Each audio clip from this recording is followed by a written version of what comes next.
வானத்துல ஏர்பிளைன்ஸ்லாம் ஒரு குறிப்பிட்ட பேத்ல மட்டும் தான் போகும். அதை விட்டு கொஞ்சம் டீவியேட் ஆனா கூட அது ரொம்ப பெரிய ப்ராப்ளம்ஸை கிரியேட் பண்ணும். அது மட்டும் இல்ல, சூரிய ரிப்போர்ட்டர் படத்துல சொல்ற மாதிரி வானம் என்ன உங்க அப்பா வீட்டு சொத்தான்னு ஏர்பிளைன்ஸை இஷ்டத்துக்கு எங்க வேணாலும் கொண்டு போக முடியாது. கீழே ரோட்ஸ்ல கார்ஸ் அண்ட் பைக்ஸ்க்கு எவ்வளவு ரூல்ஸ் இருக்கோ அதை விட அதிக ரூல்ஸ் ஒரு ஏர்கிராஃப்டா ஆப்ரேட் பண்றதுல இருக்கு. ஒரு ஏர்கிராஃப்ட் ஒரு கண்ட்ரி மேல பறக்குதுன்னா அந்த ஏர் ஸ்பேஸ் அந்த கண்ட்ரிக்கு சொந்தமானது. ஸோ அந்த கண்ட்ரி பெர்மிஷன் கொடுத்தாதான் அந்த ஏர் ஸ்பேஸ்க்குள்ள நீங்க என்டர் ஆக முடியும். இது எங்க ஏரியா, உள்ள வராத.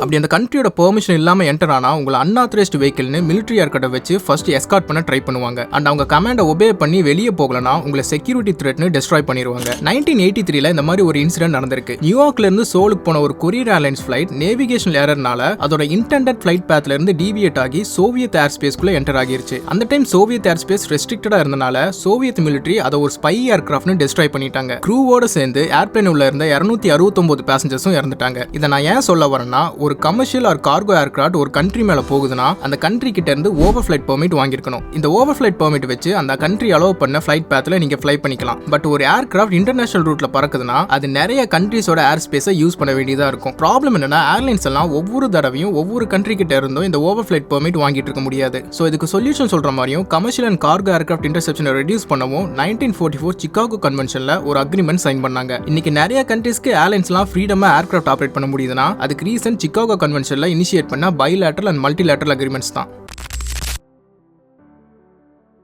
பைலேட்டரல் அக்ரிமெண்ட்னா ரெண்டு கண்ட்ரிஸ் ஆர் ரீஜன்ஸ் இடையில போடப்படுற ஏர் டிரான்ஸ்போர்ட் அக்ரிமெண்ட். இப்போ ரெண்டு கண்ட்ரிஸ் இடையில ஏர் டிரான்ஸ்போர்ட்டேஷனே இல்லைனா அந்த ரெண்டு கண்ட்ரிஸும் சேர்ந்து இந்த அக்ரிமெண்ட் இனிஷியேட் பண்ணுவாங்க. இந்த அக்ரிமெண்ட்ல சில டேர்ம்ஸ் அண்ட் கண்டிஷன்ஸ் இருக்கும். எந்த ஏர்லைன்ஸ் எல்லாம் ஆப்ரேட் பண்ணலாம், அதோட பிரைசிங் ஸ்ட்ரக்சர், எத்தனை ஃபிளைட்ஸ் ஆப்ரேட் பண்ணலாம், எந்த ரூட்ல ஆப்ரேட் பண்ணலாம்ன்ற டீடைல்ஸ் எல்லாம் இன்வால்வ் ஆகிருக்கும். பைலேட்டரல் அக்ரிமெண்ட்க்கு ஒரு பெஸ்ட் எக்ஸாம்பிளா எதை சொல்லலாம்னா, 2007 யுனைடெட் ஸ்டேட்ஸும் யூரோப்பியன் யூனியனும் ஒரு ஓப்பன் ஸ்கைஸ் அக்ரிமெண்ட் சைன் பண்ணாங்க. ஓப்பன் ஸ்கைஸ் அக்ரிமெண்ட்னா இப்போ நான் சொன்ன எந்த டேர்ம்ஸ் அண்ட் கண்டிஷன்ஸும் இன்வால்வ் ஆகிருக்காது. கவர்மெண்டோட இன்டர்ஃபியரன்ஸ் இல்லாம ஏர்லைன்ஸே அவங்க டிக்கெட் பிரைஸ் அண்ட் ஃபிளைங் ரூட்டை டிசைட் பண்ணிக்கலாம். ஸோ இந்த அக்ரிமெண்ட் சைன் பண்ணனால யூரோப்ல இருந்து எந்த ஏர்லைன்ஸ் வேணாலும் யூஎஸ்க்கு போகலாம், யூஎஸ்ல இருந்து எந்த ஏர்லைன் வேணாலும் யூரோப்புக்கு வரலாம். இந்த அக்ரிமெண்ட்னால டிரான்ஸ் அட்லாண்டிக் ஏர் டிராவல் இன்க்ரீஸ் ஆச்சு, நிறைய ஏர்லைன்ஸோட காம்படிஷன் வந்துச்சு அண்ட் பீப்புளுக்கு நிறைய ஆப்ஷன்ஸ் கிடைச்சது. இந்த மாதிரி எல்லா கண்ட்ரீஸோட ஏர் ஸ்பேஸும் ஓப்பனா இருந்தா டூரிசம் இன்க்ரீஸ் ஆகும் அண்ட் பீப்புளுக்கு நிறைய ஏர்லைன் ஆப்ஷன்ஸ் இருக்கும். ஏர்லைன்ஸோட காம்படிஷன் இன்க்ரீஸ் ஆனாதான் ஏர் ஃபேர் குறையும். ஃபார் எக்ஸாம்பிள், இப்போ நான் லண்டன்ல இருந்து யூரோப்புக்கு ஏதாவது ஒரு கண்ட்ரிக்கு போகணும்னா வெறும் 2000 ரூபாயில என்னால போயிட்டு வந்துட முடியும். ஏன்னா இங்க காம்படிஷன் ரொம்ப அதிகம். வெறும் 2-3 ஏர்லைன்ஸை டிபெண்ட் பண்ணி இருக்கணும்னு அவசியம் இல்லை. இப்போ பிரிட்டிஷ் ஏர்வேஸ் நான் வச்சிருக்க பட்ஜெட்ல டிக்கெட் ஆஃபர் பண்ணலனா